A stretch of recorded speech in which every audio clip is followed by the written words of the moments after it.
Hello, everyone, and welcome to a Godship podcast with Shayna Rattler. I am your host, Shayna Rattler. I am so happy that you are here. I'm excited to dive into this episode. My guest today, we're going to be tackling both sides of the coin. So sometimes I interview people who are actually going through disruption or who have been through disruption. And then other times I interview other experts that can bring great support and guidance to the table that others can glean from as to how they can embrace this disruption and actually get on the other side of it. So my guest today is going to be talking from both sides of both sides of that coin, and I'm excited about that. And as we do at the beginning of every single episode, I want you to do me a favor. I want you to take a screenshot of wherever it is that you are watching the episode, and I want you to post that screenshot on your social media and tag us at a Godship. If you have Instagram, that's where I'm the most active for a Godship, but we also are on Facebook as well. So again, take a screenshot. If it's on your phone, if it's on your laptop, if it's on your tablet, wherever it is that you consume your podcast, I want you to take a screenshot, post it on social media, share your biggest aha, your biggest takeaway, and tag us here at a Godship. It just helps us to get this information into the hands of more people. And I don't do it for metrics, to be honest with you. I don't even look at the metrics. I think the very first month that I was using this platform, I logged in just to see what the dashboard looked like, and I haven't looked at it since because frankly, I don't care. I don't care about how many downloads we've had. I don't care how many people have viewed it. I really care that people's lives are changed and that people can see hope and people can see God's glory, even in the midst of going through things that don't feel good to us. So by you sharing this information, it just gets this information into the hands of more people and gets more people into their destiny. And that is my assignment for this season of my life, is to help people to chase their destiny. So welcome everyone. I am going to read my guest bio and we are going to jump right into this because this is going to be good. I already know this is going to be good. We found out that she's right down the street from me, y'all, like literally probably 7 to 10 minutes max away from where I live. So we'll have to get together in person. But anyway, Michelle Prince is a best-selling author, motivational speaker, publishing expert, leadership coach, and CEO and founder of Performance Publishing Group, a partner publishing company dedicated to making a difference one story at a time. She is known as America's Productivity Coach, is a Cruise Senior Leadership Initiative Coach, and is dedicated to helping people to impact the world using the strengths and talents God has given them to create an extraordinary life. She's helped thousands become published authors through her consulting, courses, seminars, and publishing services, and founded the Book Bound Workshop.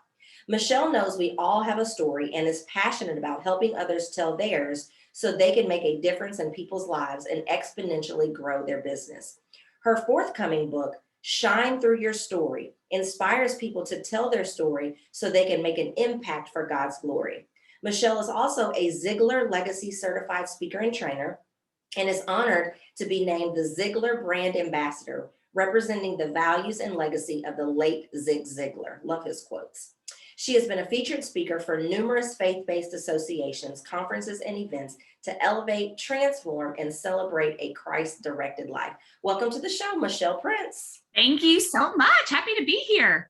Yes, I'm so excited to have you. So let's just jump right to it. So I read your bio, and if you're like me, when people are reading my bio, I'm always like, who is she?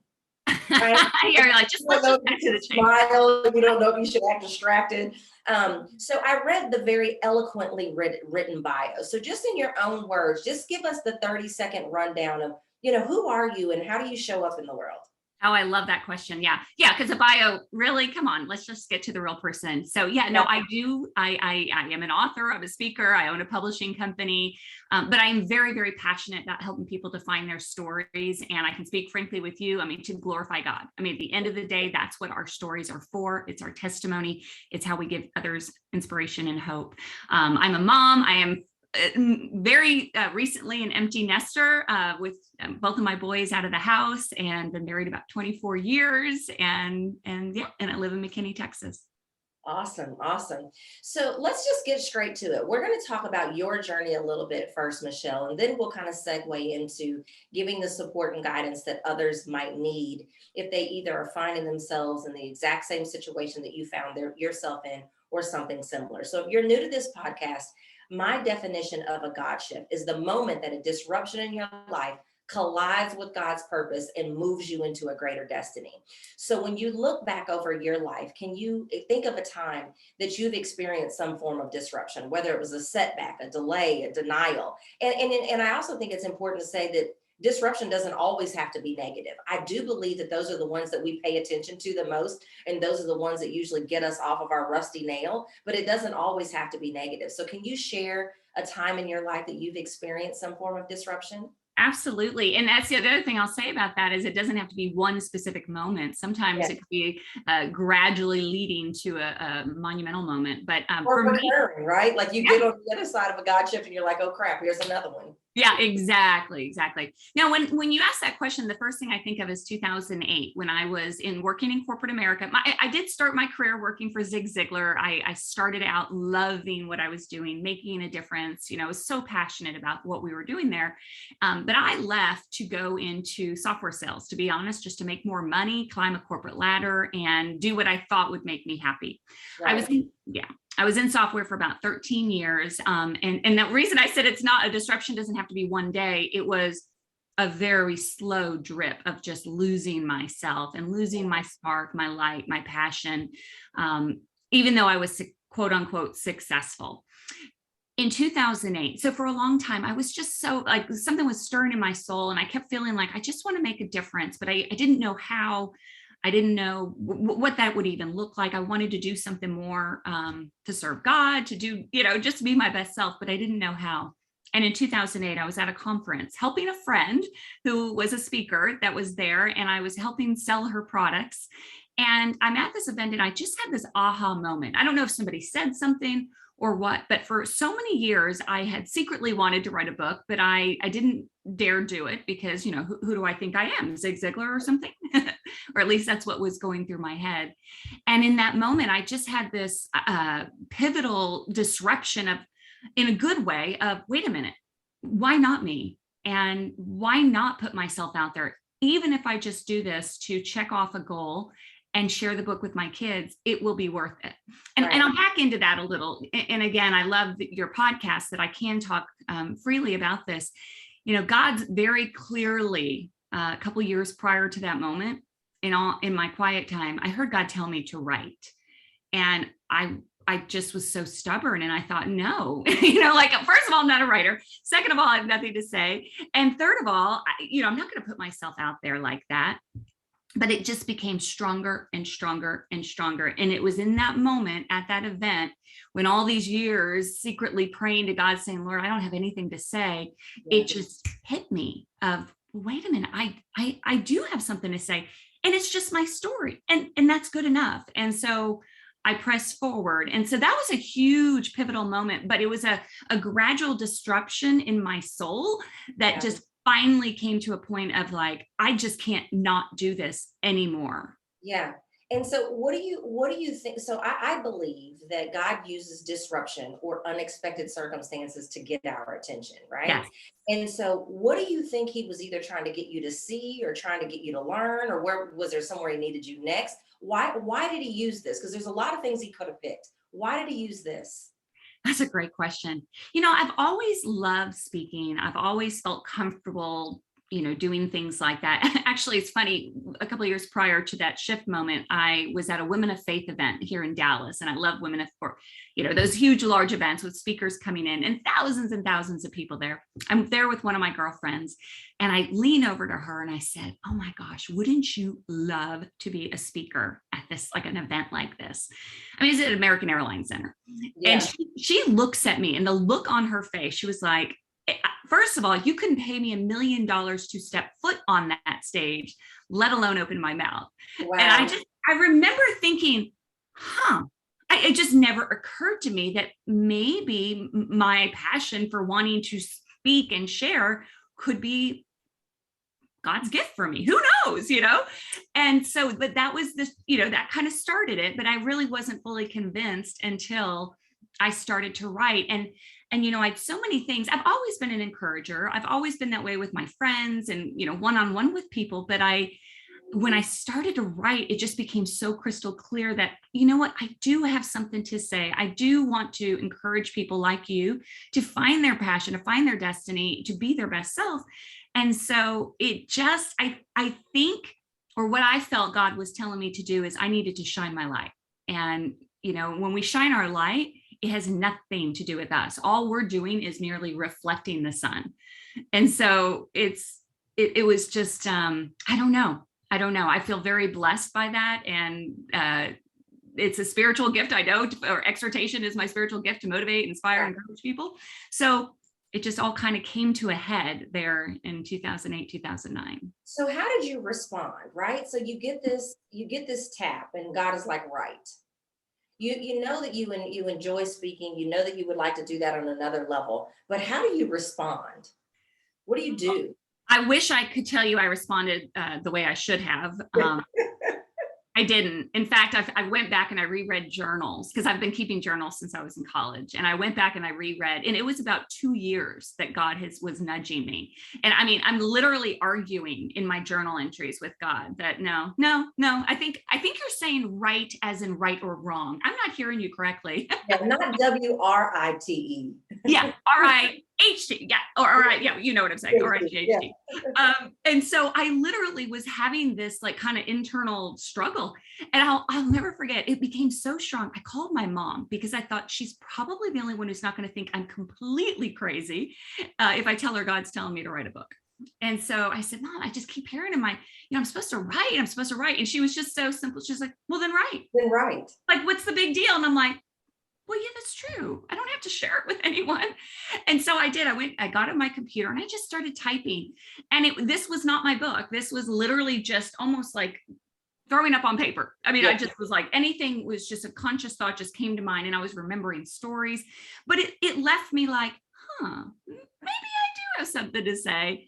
And then it was at that event in 2008 when it was as if I call them downloads, but I got this download of exactly. And I went home and I wrote that book in 3 weeks. It just flew out of me because all of a sudden it just was this like, oh my gosh, what have I been struggling? Why am I struggling with this? Yeah. And as soon as I let go of the fact that, I think I was, trying to make it about me. And the thing is, our stories have nothing to do with us. Nothing. And so so it was just kind of like, I'm going to do this. And then it was that, well, why not me? Yep, let's do this. And one of the things that I want to unpack a little bit more about what you said is that in your mind, you were looking for all of the reasons not to do a thing, right?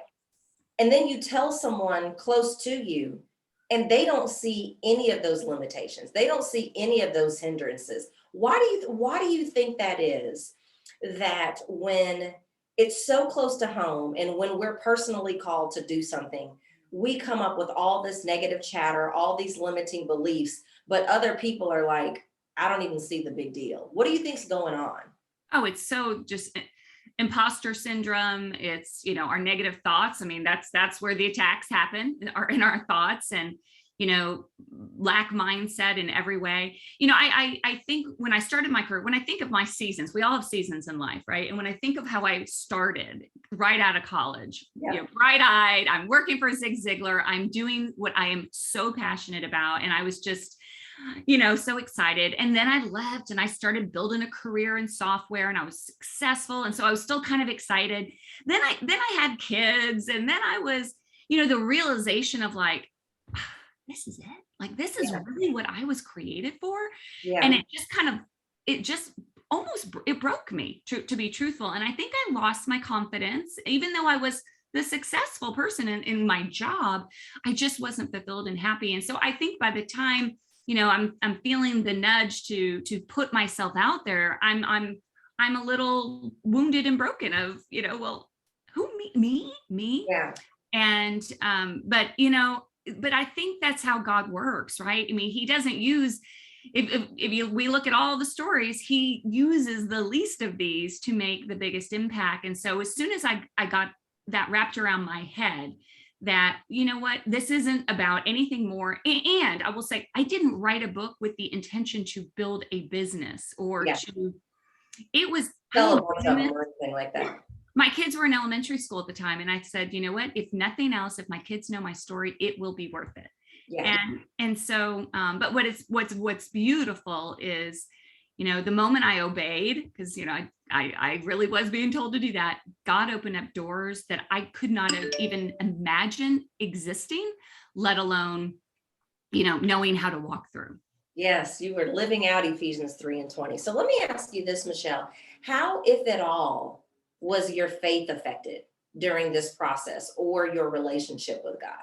You know, during that time, my faith was rapidly growing. I've always been faithful. In fact, in the book I'm writing now, I talk about my faith journey. I've always met Jesus when I was in seventh or second grade. So I've always had a very strong faith and religion. I was brought up in a different kind of church that was very religion focused, and so I always felt I had that. It wasn't until 2006, 7, somewhere in that range, that we went to a Bible-based church.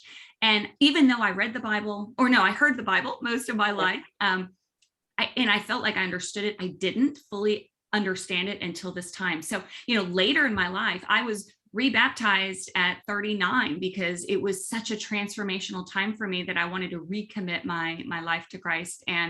But it was the beginning of the relationship.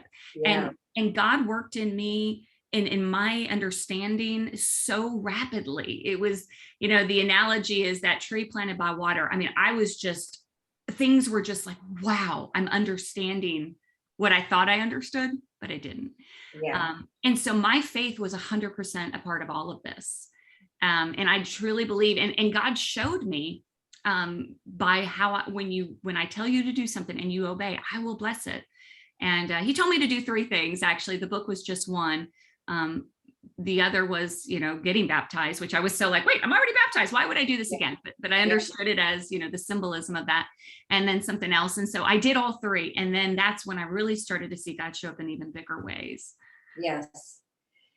Your obedience, you know, your biggest gifts, I say it 2 different ways. One, I think sometimes our biggest gifts are going to be wrapped in sandpaper, right? They're not always going to be presented in like a beautiful bow. Sometimes they're going to be presented in sandpaper. But obedient, you know, on the other side of obedience is everything we could have wanted and more. Like even what we don't even know to want. Even what we don't even know to ask for, if we'll just do what he asked us to. And the reality is that the how is none of our business. I know. Like he wouldn't ask us to do anything that he had not already equipped us to do or prepared and paved the way for us to do. And so why it's so hard for so many of us to go to on one hand say, I believe God, I trust God, I know what his character is. But then when he asks us to do something, our life does not demonstrate that we know all of those things about him. No. Well, it's nice to know it's not just me then. Well, you're not alone. So we're going to take a quick break. And when we come back, we're going to go a little bit of a different direction. And we're going to ask Michelle to put her expert hat on. You've heard the bio. You've heard all the things that she's done professionally. So we're going to take a quick break. And when we come back, we are going to let her put her expert hat on and drop some nuggets, okay? This episode is brought to you by the free guide, When God Says Shift. Inside that guide, you'll discover the 4 shifts required to follow God's plan to move you out of disruption and into a greater destiny, expectancy, and possibility. Head to GodSaysShift.com to access it now. All right, Michelle, so let's go a little bit of a different way, because you heard in the bio, she worked for Zig Ziglar. She is a coach. She's a business owner. She helps other people to write books to impact their businesses, on and on and on. Go back and listen to the beginning of it again if you really want the details. So I don't want this opportunity to go by and us not be able to glean from some of the things that you would share with a client that you might be coaching that's in a similar situation. So, in your experience, how can disruption be beneficial to a person's life? I always tell people, going back to helping people with their stories, when we try to help someone figure out, well, what is my story? I always tell them that your story is a gift, right? And gifts, God gave us our story, and doesn't mean that it's good or bad. And many things in our life and in our story isn't positive, right? But it is a gift, and it's a gift from God. And if we look at it that way, what do we do with gifts? You said gifts are sometimes wrapped in sandpaper, which I love that comment. But what are we really supposed to do with gifts? When we buy a gift for a friend, we don't keep it. We're Right. not supposed to, at least. We give it away. And so that's usually what I start with when I'm helping somebody, or whether it's through coaching or a book or something, is look at your story, look at your life, look at all the things you've been through, your passions and your experiences, and how have they intertwined and intersected together, passion and experience, because that is who you are. You can't change your story, but you can use it to help others. And I think ultimately, what do people want? They want hope, right? They want to know that if she can do this, I can do this. Or if he can get through this, maybe I can get through this. Absolutely. And that's what we're supposed to do, right? Turn around and say, hey, I just went through what you're going through. Let me tell you where the pothole is so you avoid Yeah. it. There was a download that I received right now while you were saying that, because I say all the time that what happened, it didn't happen to you, it happened for you. But what I'm hearing when you say is like, yes, that's true. It did happen for you, but it also happened for others as well. And Yes. that's where the impact has the ability to be in place. That's where the ripple effect has the opportunity to take place, because it didn't just happen for what it could do in our own lives, but it happened for what it is that we can do to help others who are going through the exact same thing. I love that. There's a story that my friend, actually Tom Ziegler, who is Zig's son, he shared it with me. He didn't make it up. He said he can't remember who said it initially, but it's something that just, I think, captures it so visually, at least for me. It's called The Sin of the Desert. And imagine you're in the desert and you're with a group of people and everyone is literally dying. I mean, there's no water. People are dehydrated and falling, dying. And you walk around the corner and you find the water, but you don't tell anyone. That would be a sin. And of course, we would never do that, right? Never. Hopefully. But we do it every single day. Yeah. When we don't, when we keep what could possibly give somebody hope or inspiration or instruction or encouragement, we keep it to ourselves. That's a sin, because we're supposed to, as believers, reach out and share our stories to encourage and support one another.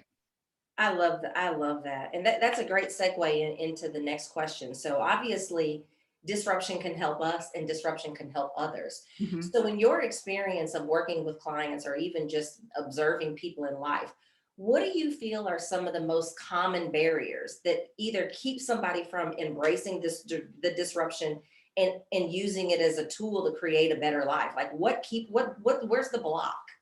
The first thing is all the head chatter, the head junk. And I know, because this is what held me back for all those years. Who do you think you are? And having worked for Zig early on, I would think that literally, I would think, well, you're no Zig Ziglar, right? Why would you even bother to do this? Because he's already said it, or there's all these other, big authors and speakers. And so when somebody says, like, but who cares about my story, or who really, I'm just a mom, or I'm just this, or I'm just that. It's like we underestimate, and that is just head junk. It's head chatter. It's limiting beliefs, thinking, I'm not good enough, or that imposter syndrome. Sometimes we wrap it in the bow of being humble, but really, is it humility or is it insecurity? And for me, it was, if I was being honest with myself, it was insecurity of, well, what will people think? But it's just not a good place to be. And God wants us to step out. And as long as we know it's not about us, it's not, but that's how he works through us. But only if we open our mouth. And yes, I love this. So Michelle, I'm a person that's big on action.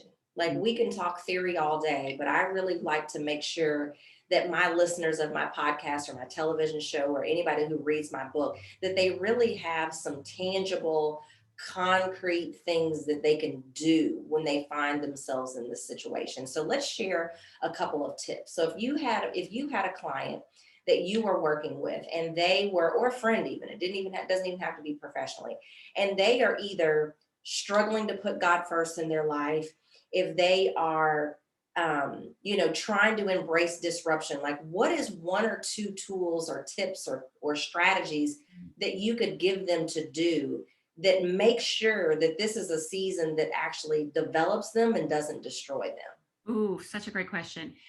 One of the first things that I recommend is what I did. I made a shift all these years ago to prioritize my quiet time.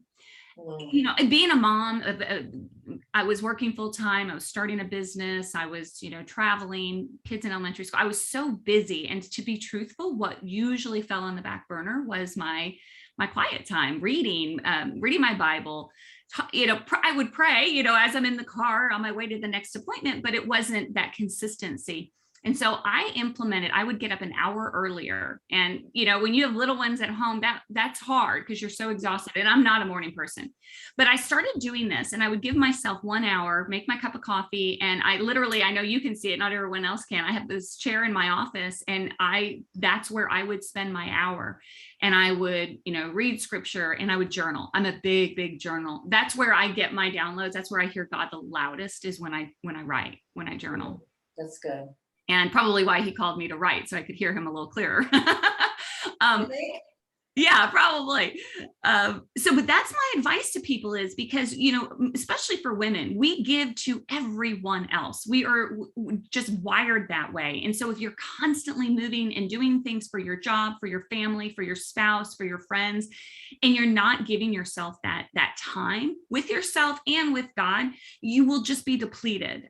So I look at it as my time to kind of fill me up so that I can go out and give out to everyone in my life. I'll be honest, it's interesting. I am so diligent with this, and I do this every single day. Even if I can't sit and read and I don't have a lot of time, I have apps on my phone that I don't miss. And, whether it's the YouVersion app or the Abide app or something, it doesn't have to be a full hour, but doing something. And I would like to add to that before you go on, Michelle, is don't be ashamed to schedule it. Yes. Right? Like, you do schedule. I don't know why this is coming to my mind, and it's not the most appropriate thing, but just like in a marriage, you would like, I don't want to schedule time to be intimate with my spouse. Like, don't be ashamed to schedule time to be intimate with your Savior. Yes. Well, and it's scheduling. If it doesn't happen, you got to schedule it, like, and treat it like a doctor's appointment. Don't put it on your to-do list. Say at 1 o'clock, because what would you do if you had a doctor's appointment at 1 o'clock? You would be there. You wouldn't be on the phone. You wouldn't be cooking dinner. You wouldn't be changing diapers. Like, put it on your calendar and treat it like a doctor's appointment, because it takes practice. It takes practice of being intentional, of being in his presence.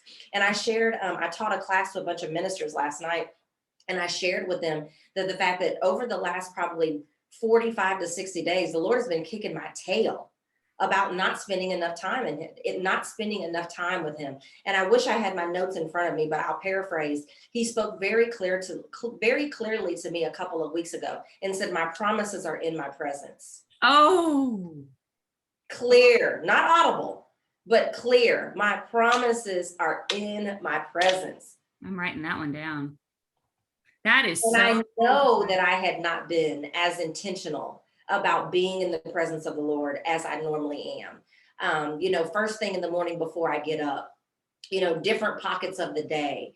Like you said, yes, I'm praying when I'm in the car. Yes, I'm listening to my worship music, but really spending time in his presence and really, cracking open my Bible and being in his word. It's probably been 3 or 4 months since I've done that at the level that I know that I need to. And as someone who is preaching and teaching the gospel and prophesying in people's lives, the only way that I'm going to have the revelation and wisdom that I need in order to be effective for the assignment that he's given me is to spend more time in his presence. And he kicked my tail about that. Yeah. And I love that you share that, because I feel like I need to hear that, and other people need to hear that too. Is just because you know what to do, and just because, I mean, what you do and you feed into all these ministers and people, doesn't mean we do it. And so that's why we have to help one another and remind each other. I'll be straight up transparent, and this was so unusual for me, but because, like I said, I'm usually pretty consistent about it. This morning, I haven't been feeling well, and I was up since 3 a.m, and I mean, just wide awake. And then I guess I fell back asleep at like 6 a.m, and I woke up in a mad rush of like, oh my gosh, and I got to get moving. I'm already behind, and I didn't do it this morning. And so for us to be doing this show this morning, I'm like, golly, that I needed to hear what you just said more than anybody. Yeah. Because just because we know what to do doesn't mean we do it. But that is so beautiful what you said. My promises are in my presence. Yeah. My promises are in my presence. And oh, goodness. As we begin to wrap up, Michelle, is there anything else that you would like to share? Anything else that you think that would be helpful to someone who has found themselves in a situation where, I say in my book, I start my book off saying, what the hell is going on? Because the signs that you need a Godship, the sign that God is trying to get your attention, there's a lot of them. But the bottom line is something is just off. And you may not know what, and you may not know why, but you do know that you don't want to stay here, and you firmly believe that there's something better on the other side. Is there anything else that you would share for somebody who finds themselves in those situations? Oh, goodness, yes. I mean, I would just say, I would recommend journaling. I really would. I think just to get that clarity on just whatever you're hearing God say to you, write it down. And even if you're not hearing it, because some people say, well, I don't hear God the way you do. Well, that's okay. Whatever you're going through, just start journaling it, because one, you will go back and reread your journals and see how faithful God has been. I mean, time and time and time again, I can't see it. I can't see it happening. I think nothing's happened. And then I go back and I read a prayer request, or I read what I was struggling with, and God just shows me every single time He's in it, and He's faithful. But the other thing I'll add to it, as I feel like as we all have a little bit of a responsibility, is we need to be documenting our stories. I know I help people with books, and this is not about a book, I assure you. But I felt very, very, very clearly in my spirit a couple of years ago. I remember asking God, I'm like, God, why am I helping people with books? I wasn't even a good student. What am I doing here helping people publish books? And I very, very clearly heard God say, believers need to be documenting their stories. And again, it's not about us, it's about His faithfulness. And if I could just give any advice to anyone, is just start writing it down and then deciding what you do with it. Maybe you share it with a girlfriend over coffee. Maybe it's just yours for, maybe it's for your kids. And maybe it is in a bigger platform that you're going to share it more. But, God is using us as vessels, and He will equip you. If He is calling you, He will equip you. Yes. Stop trying to figure it out. And all this advice I'm giving, honestly, I'm listening for myself as well, because again, I may tell you what to do, doesn't mean I always do it. And so we just need to just continuously trust the process and not try to figure out the how. Yeah. The how is what keeps us stuck, but the how is none of our business. The only thing that the Lord wants from us is our yes. Mm. That's all He wants from us is our yes. Because if we have an open mind and a willing heart, that's the only ingredients that He needs from us. The word tells us that he owns the cattle upon 1,000. Like the world is His oyster. Like anything that you need, if you're committed, He can give you. But the how is what keeps us stuck, and it's the thing that's not our business, right? Like it's the thing that we need the least, but it's the thing that we allow to keep us stuck the most. So true. So true. I don't need to understand how. Yeah. You just have to take a step. Exactly. It goes back to what you said earlier when you were talking about the importance of being obedient. Obedient only means two things: having a firm yes and taking steps, even if they're laced with uncertainty, because He's not going to show you the entire journey. Yeah. He would never move if He did.